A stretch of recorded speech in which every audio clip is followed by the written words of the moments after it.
Endoscopic spine surgery से जुड़े 5 सबसे कॉमनली पूछे जाने वाले सवाल।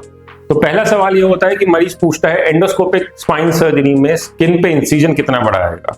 तो इसका जवाब ये है कि नॉर्मली 5 से 7 मिलीमीटर का स्किन कट का इंसिजन होता है। 5 से 7 मिलीमीटर मतलब जितना मेरा नाखून है इतना।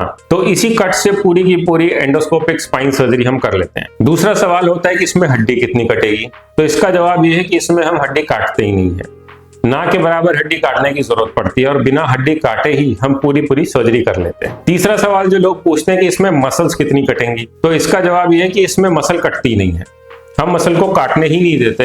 हम एक ट्यूबुलर सिस्टम होता है, रिट्रैक्टर सिस्टम, जिससे कि मसल्स के बीच में से जगह बनाते हुए हम इसमें पूरी की पूरी सर्जरी कर लेते हैं और मसल काटने की भी जरूरत नहीं पड़ती। चौथा सवाल जो लोग पूछते हैं कि हॉस्पिटल में कितने दिन रहना होगा, तो इसका जवाब ये है कि हॉस्पिटल में दिनों में नहीं घंटों में रहना पड़ता है। मतलब अगर हमने पेशेंट की सुबह सर्जरी करी है तो हम पेशेंट को 6-7 घंटे बाद ऑब्जर्वेशन में रख के घर भी भेज देते हैं। उससे पहले हम पेशेंट को चलाते भी हैं, अगर वो सीढ़ी चढ़ के देखना चाहे सीढ़ी भी चढ़ा देते हैं और हम पेशेंट की छुट्टी कर देते हैं। पांचवा सवाल होता है कि इसके बाद दर्द कितना होगा।